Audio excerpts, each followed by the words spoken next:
Hello there, and welcome to the place where I talk about my knitting. It is primarily knitting, and then at the end I'll put in a little bit about other things that I've made, what I've been up to, what I've seen, all along the theme of living a simple life, which is essentially what I do. I am quite a simple character. I do have a finished object.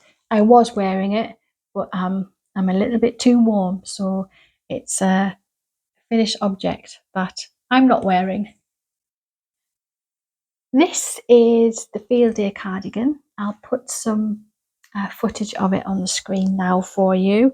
I knit this out of Woolyknit 4-ply corns in the colourway Derby Tweed, and I held two strands of it together, so it's a held double to create the DK weight that the cardigan requires. I'll just find him a basket. There we go. I'll find him a basket. That's all I had left from the corn. Give you a little bit of a close up if I can of the colour. That actually, what you can see there is a perfect representation of what this yarn looks like. And you've already seen the knit fabric, but let's try and do it here. That's the seam.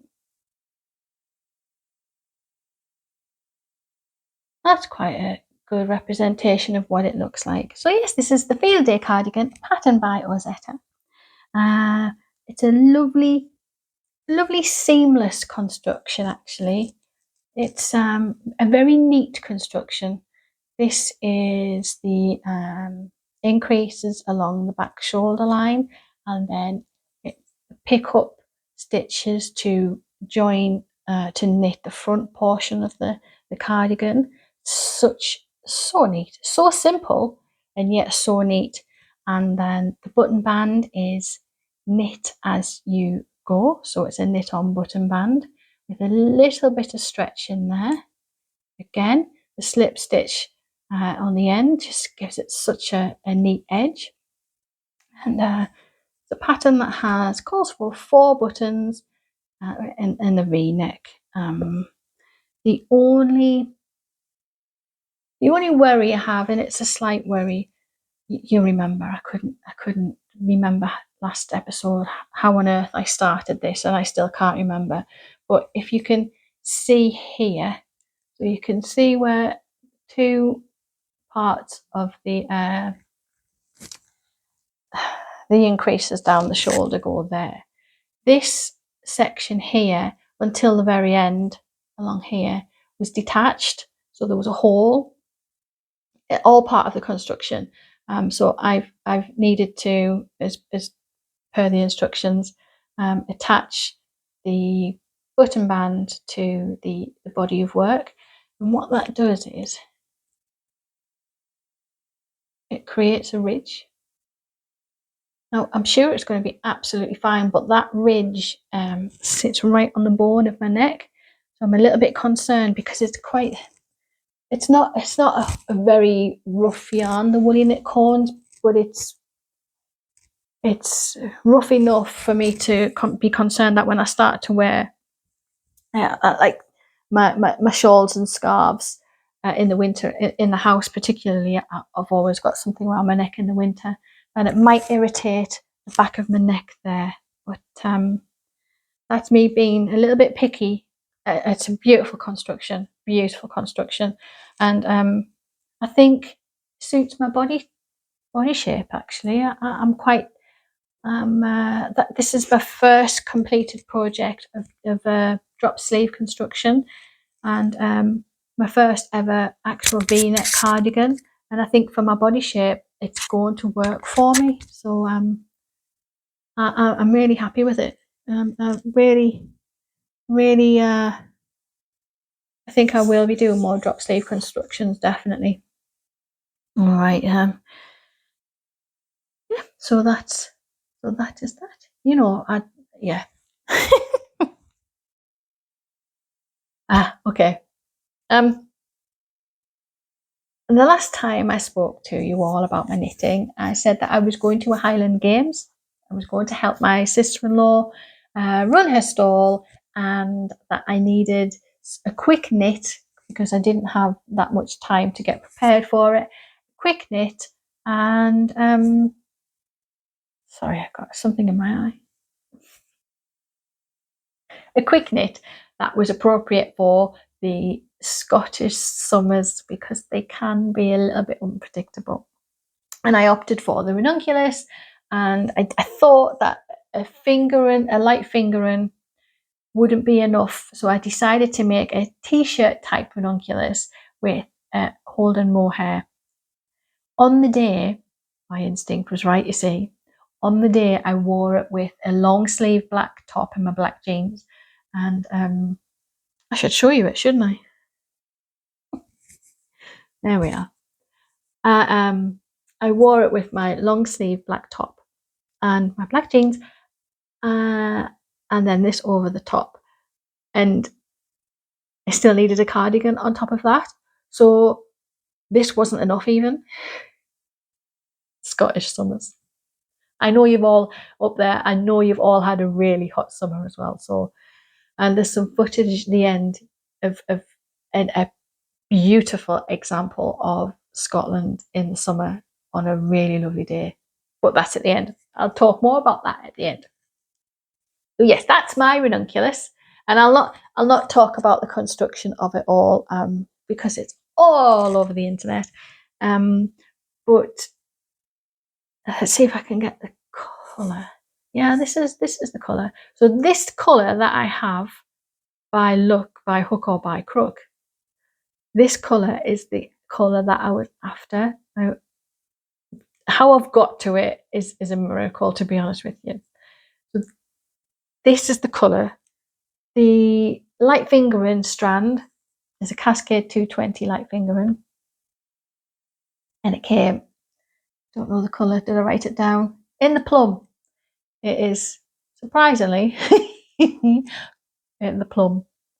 That there, yeah, that's the colour there. I didn't like it. I thought it was too flat, too dark, too boring, too flat. It wasn't what I was after. I was after that. Then the next colour was that, oh no, they are so far away from working together that it's never ever going to work. And I was surprised at the colour of this, and I shouldn't have been, because this is Drops Kidsilk mohair, and it's in the colourway dark rose. So why I was shocked that it was this colour, I don't know, but there you are. The thumbnails, buying online, the thumbnails had these two working beautifully. In reality, it just wasn't that case. I was like, oh, I only had, at that point, I think I had 9 days. I haven't any, I'm just going to have to hold them together, and just whatever it looks like, it looks like. And I cannot believe I was able to achieve, I cannot believe it worked together really well. You were close up, blown out there, but whee, it's not that colour. That colour works so well. So that was that. When I was there, it was about 4 o'clock on the Sunday afternoon, wearing a Ranunculus. The knitters, it was a talking point with the knitters that came to the craft store, and one girl said to me, yeah, have you been to the Stirling yarn show? I was in Stirling. No.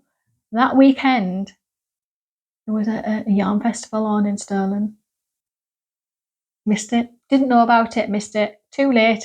Helping on the stall on 4 o'clock on a Sunday afternoon. So would have really have liked to have gone. If I'd known about it on the Saturday, you betcha I would have been there.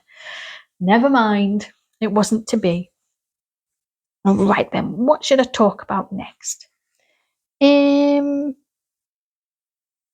on then. I'll talk about my Miles shirt jacket. So this is a pattern by Ozetta, and it's not, I've knit it in two plates. I'm holding two plates of Plotulopi together. It is the colour Winter Blue Heather.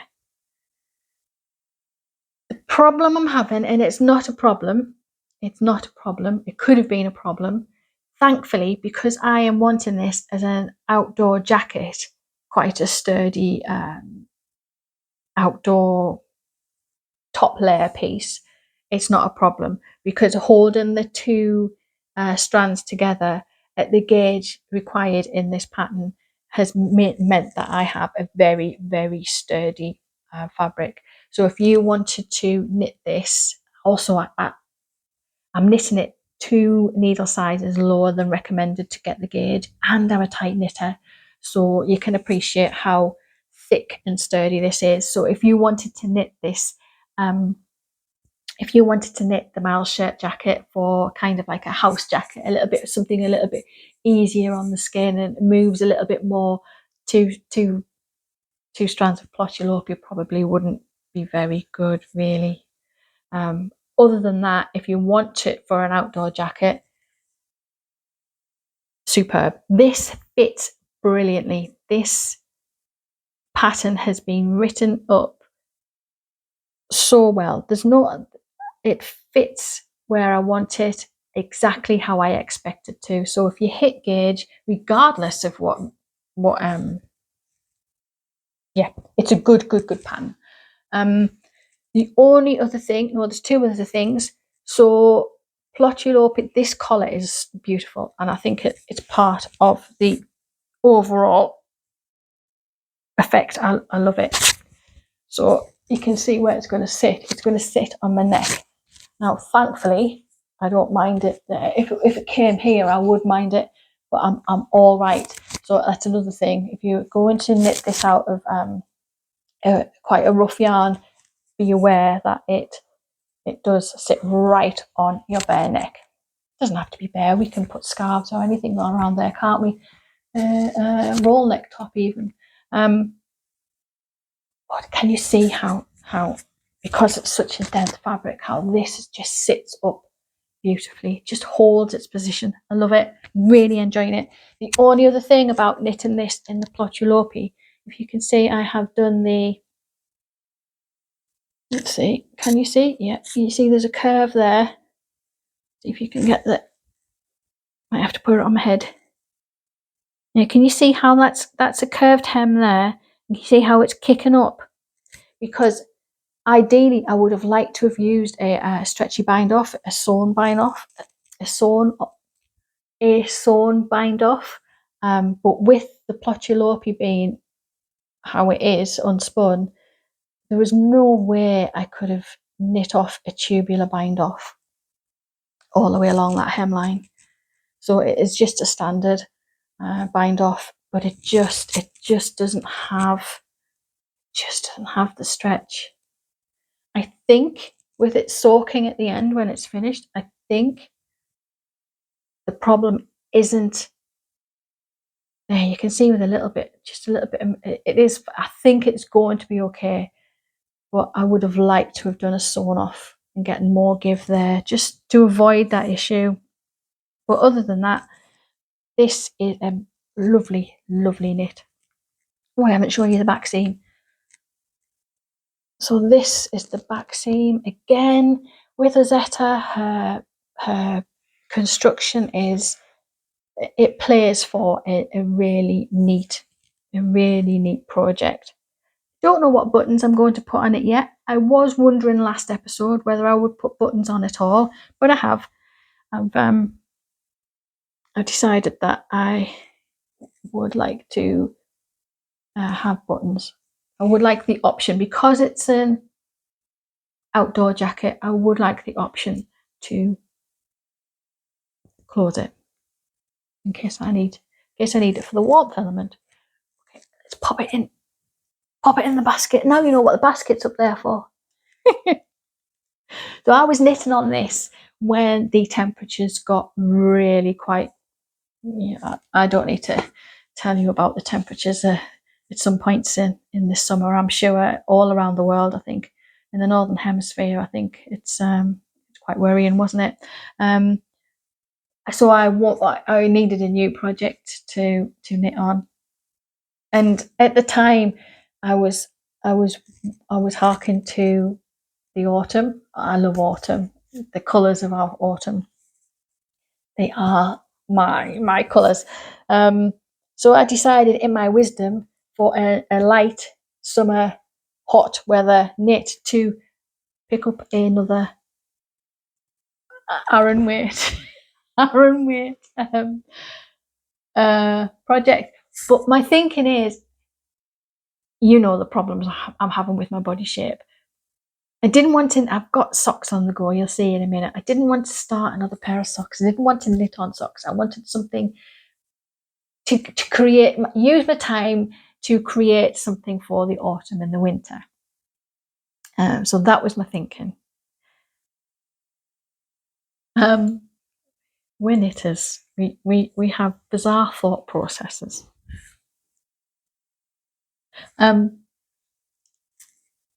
This is what I'm knitting. So this is being knit out of Drops Alaska Mix. I haven't told you what it is that I'm knitting yet, but this is knit out of Drops Alaska Mix, 100% wool, Aran weight. They say mix. It's definitely not heathered. It's definitely not a solid. So let's see if I can show you. It's not solid, is it? There are. What's that? Is that a hole? No, it's just a dodgy stitch. Let's just put my finger over the dodgy stitch. So let's get a, yeah, that's quite a good colour representation. So this is in the colourway Toffee.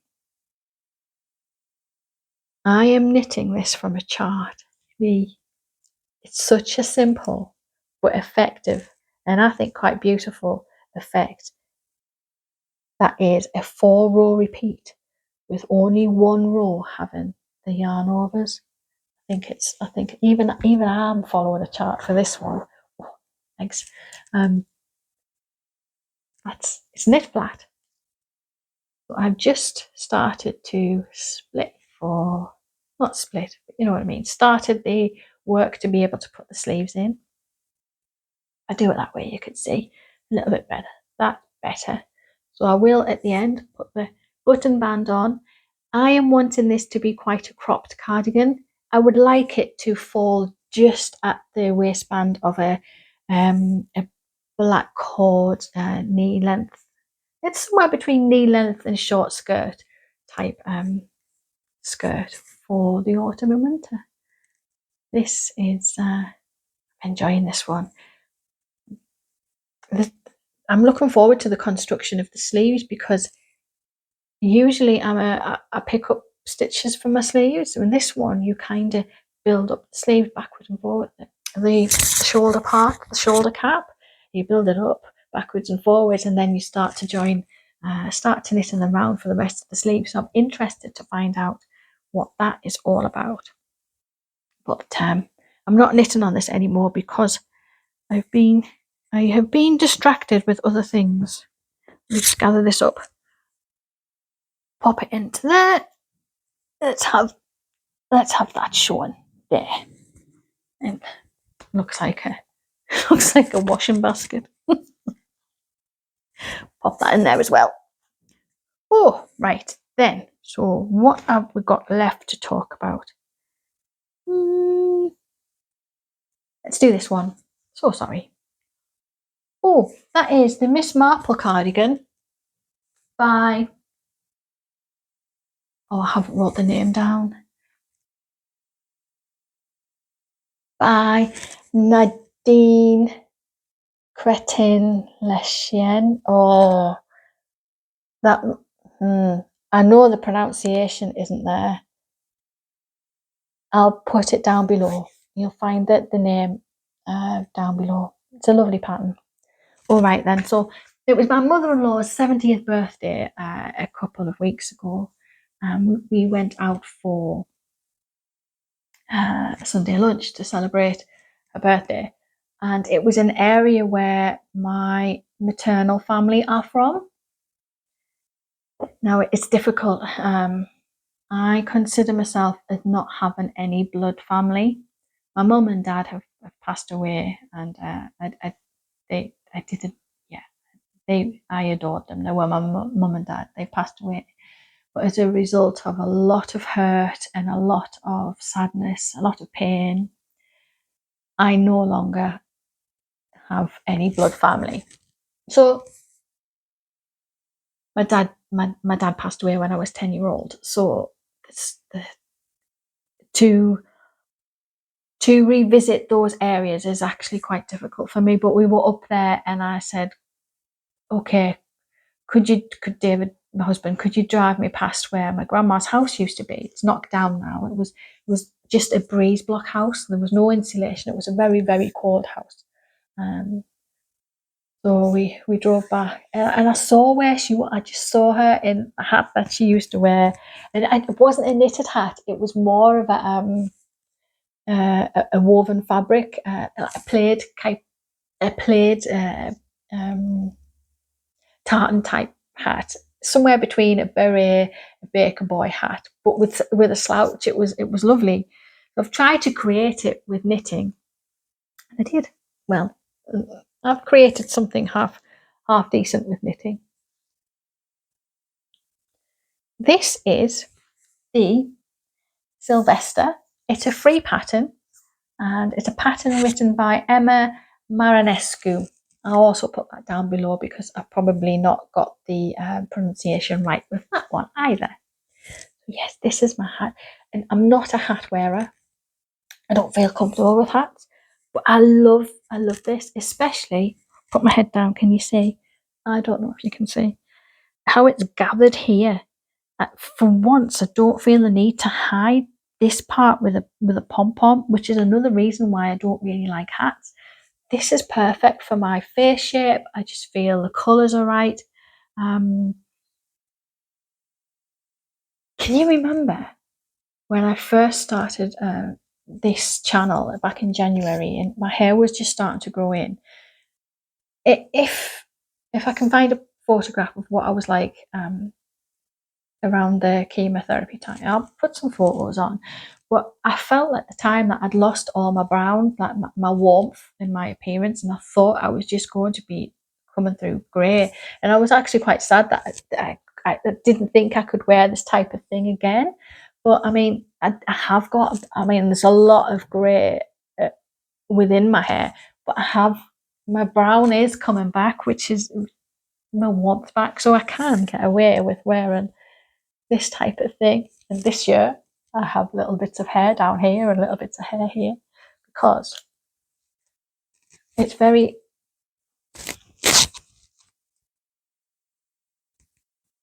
yeah, that this is a hard time. This view here is a hard time in my life. So I couldn't, even though I was over the chemotherapy last winter, I didn't have the length. I still looked like a bald person wearing a hat.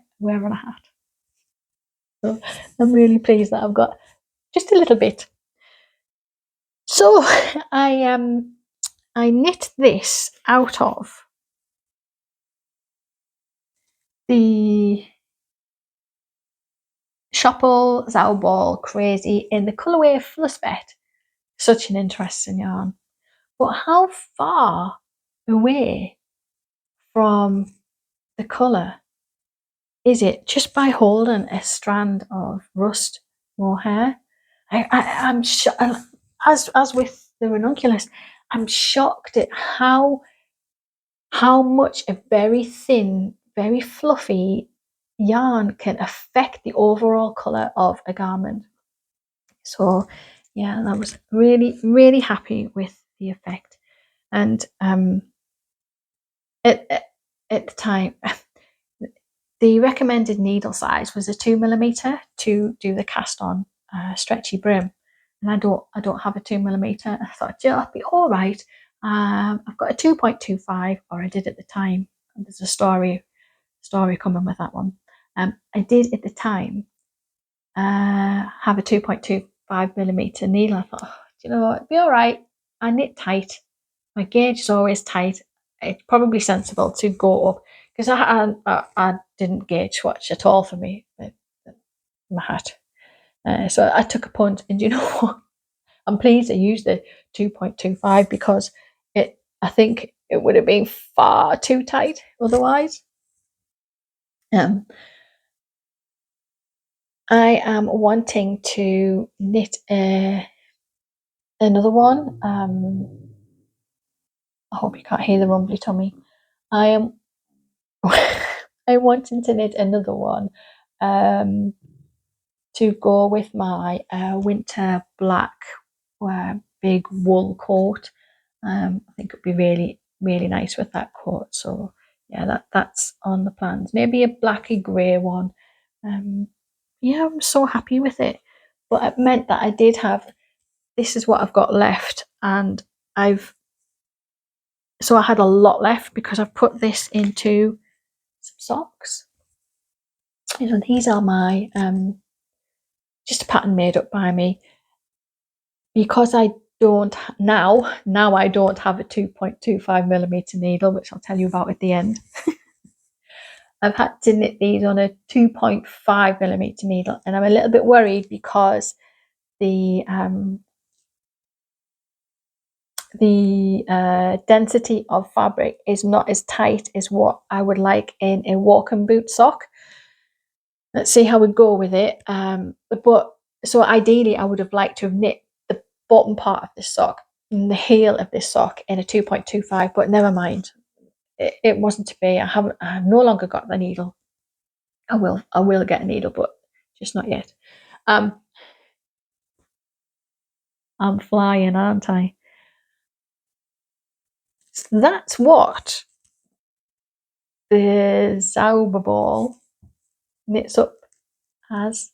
And because it's crazy, I've stopped halfway through a row here, so I don't know why. The colours do match up. Is it going to show here? I'm not sure. Maybe at this point, maybe it'll pick this up. The colours do match up, but they're slightly different, which I think is fascinating. I really like that. I like that. So that could be a problem. Maybe if I'd not used the first portion in the hat, maybe it might have matched, but just because of where I've started within the ball, it probably doesn't. I don't know. I've not used this before. I'm now waffling, aren't I? So the bottom part, because I didn't think I'd have enough to knit a full pair of boot socks out of what I had left. The bottom part is knit from Drops Fabel sock yarn. They're both 75-25, 75 wool, 25% nylon. And that's what the bottom is. So the idea with this is, and I'll show you next time when I finish them completely, is I'd like it to slouch above. So my walking boot is a brown leather walking boot, and it will end there about, and I'd like that to be like, act as like a slouchy sock leg warmer. So hopefully it works like I'm panning it too. Yeah, so I'll pop them in there. And there's the thing that I'm knitting on now is this is a corn of Angora and lamb's wool, very thin 2-ply, very, very thin. Picked this up from a charity shop for £1. I think the Angora element, I don't think it's the Angora goat. It's rabbit hair that's in here. And interestingly, this is in, my stomach, I'm so sorry. To be honest, what's happened is I've already done this once. I've filmed the podcast. I've got a new little microphone here that I was gifted by David and the girls for my birthday. And and it didn't record the audio. Hope it is. I hope I'm not doing it wrong again. So all I have to say is it's now well late in the morning and I'm so hungry. I need to have my breakfast. So if you're hearing the grumblings, I'm really sorry. I intended to do it first thing this morning. So this is, if this is a British wool, this is priced per ounce. I haven't known ounce in my lifetime, so maybe we have, I don't know how long we've been metric for, 30, 40 years maybe. So if this has come from somewhere in the UK, rather than being shipped in from, say, America or something like that, it's quite old, isn't it? It's quite interesting. So what I'm doing is I'm holding it together with, oh, I'm in a jumble, two strands of Drops Flora. This is an alpaca wool mix to create. We are getting tangled up here.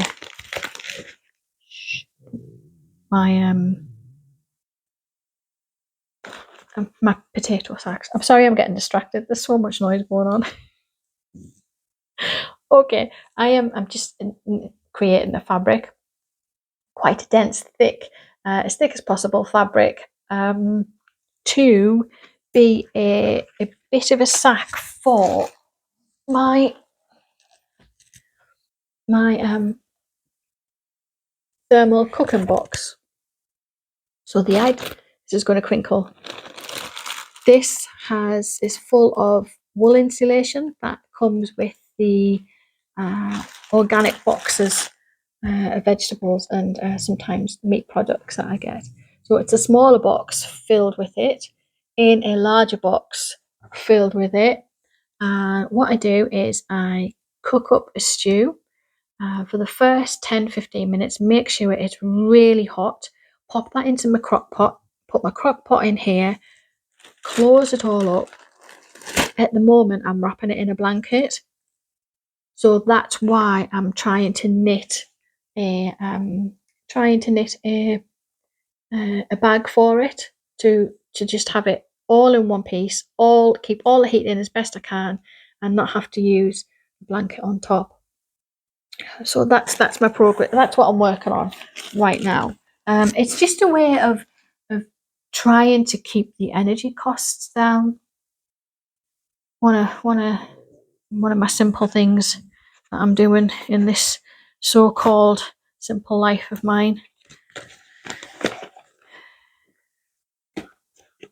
Okay, okie dokie. Lastly, in this so-called simple life of mine, I'm going to have to buy some more 2.25 needles because we went to the Isle of Mull and visited Iona 2 for our holidays in the camper van. I have filmed it, so I've got about a 7-minute video for you at the end in a moment. And I took some travel knitting. Now I say travel knitting when I'm going to Scotland. Once I get past Glasgow, I don't knit. It's too beautiful. My eyes are everywhere. I can't knit. I wouldn't knit when I'm traveling in the Highlands and Islands of Scotland, particularly the west coast, which is my favourite. We went to see my father-in-law while we were up there, and then we caught the ferry over to the Isle of Mull from Oban. So all of this to say, I snapped my needles. I mean, I should have known. They're so thin, and yeah, they're far too thin for a travel needle. Even though I had them in a Even though I had them in a needle cozy, far too thin. So the idea was to knit David, my husband, some socks out of Drops Fabel, but we had to rip out. Lucy ripped it out. My daughter ripped it back for me because I was a little bit grumpy. She ripped it out. It was full of splinters. I couldn't have even, kept it. I'll start again, because I know that knitting on a wooden needle is a different tension for me than knitting on a metal needle, and I think I need to get metal needles for the for this because it's a waste of money. I mean, it's not the fault of the needle here. It's a very thin wooden needle. It was my fault. It wasn't the right needle for the job that I had to do. That's it for my knitting. Thank you for listening. I'm going to put the video up, and I'll end with the little, don't ask me how I did it, but I was just filming some slow motion things on my phone, on my camera, and I had this little bit of, I think it was the mohair. Yeah, I think it was. It was just focused on it, and it was split second. There was a bee come to the flower, and it was split second in real time. But when I look back at the footage, it was like, oh, it was. So I'll end the video with that. It was fabulous. A lovely holiday. The roads around Mull are predominantly, I would say, 98%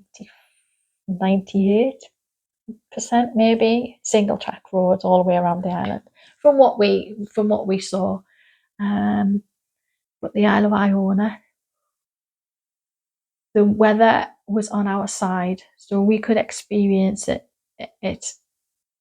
at a beautiful time. And I say that with a caveat because in Scotland is beautiful in winter for me. You know, it's beautiful whatever season. But the north shores of the Isle of Iona spoke to me. Something happened to me. I stood on those north shores, and I'm a forest girl. You know, I like trees. I'm not a coastal girl, but the north shores of the Isle of Iona. Enjoy the video. Thanks so much for watching. I think the next time I would like to put the bungalow diaries at this proportion and just keep my videos all about the knitting and a little bit of life stuff at the end of the knitting. I think that would work a lot better. Yeah, I think that's what I'll do. So next time, in a few weeks, another knitting roundup with the bungalow diaries and other life stuff at the end. Anyway, I'll say bye-bye. Thanks so much for watching. Enjoy it.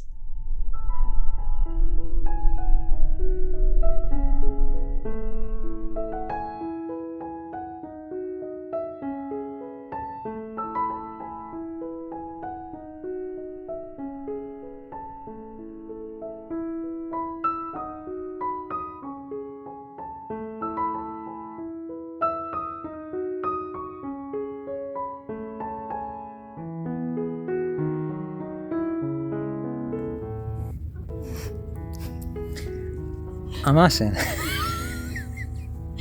We're here at Craigmuir on the Isle of Mull, and we're about to put the awning up for the girls to sleep in. You are. You are. You are. For the very first time. This should be fun. I'm going fishing, see you later.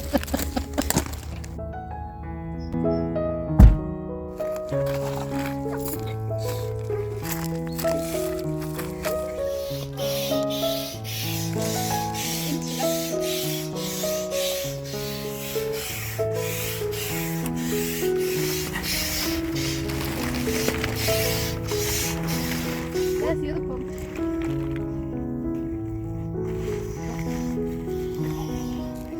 Which way do you want me to go? You ready? Come on,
And this is Tobermory.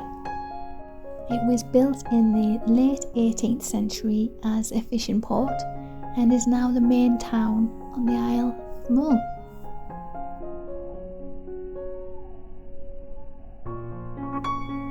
We had a little look around. Beautiful shop fronts and full really of touristy shops. It's not really our thing.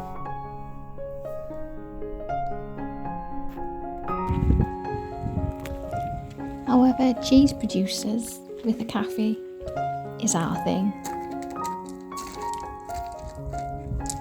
I had roasted red pepper soup and a cheese toasty, but I forgot to film it. And then we were off to look for a little pool that we knew of.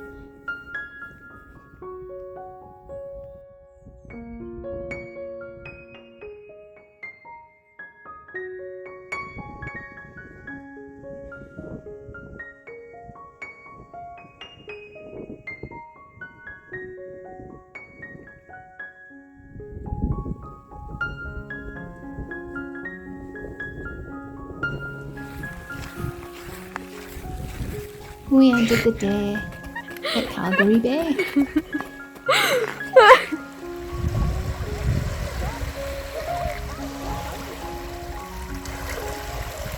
And saw the most delightful sunset.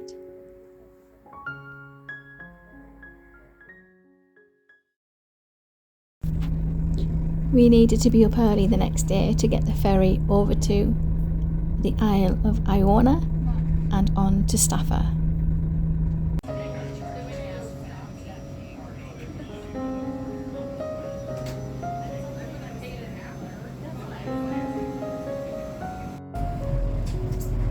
Where the common dolphin came to play with the boat.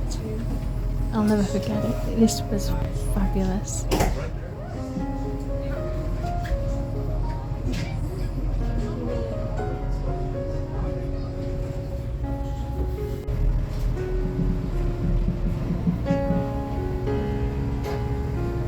Okay, ladies and gentlemen, here we are now just arriving at Staffa.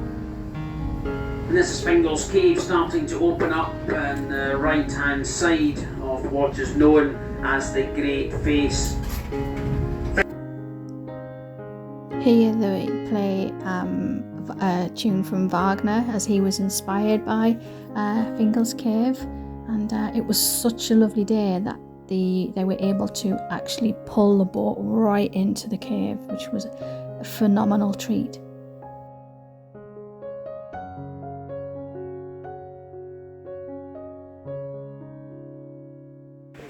And then we got off the little boat and had a walk along ourselves. Really, truly magnificent. The basalt columns, fantastic.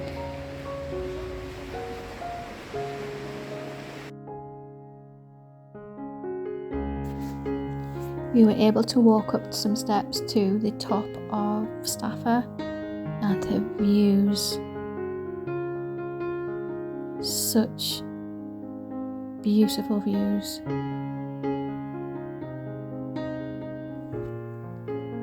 And my personal favourite, the maca. And the heathers are in bright full bloom at this time of the year.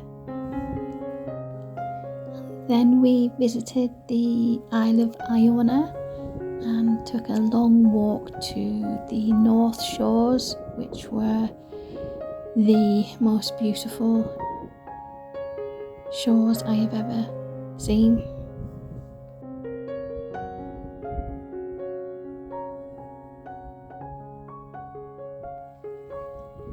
These shores have a rich, rich ancient history. The Vikings plundered the monks here. I couldn't feel any of that type of energy on these shores. Just pure bliss, serenity, and actually happiness.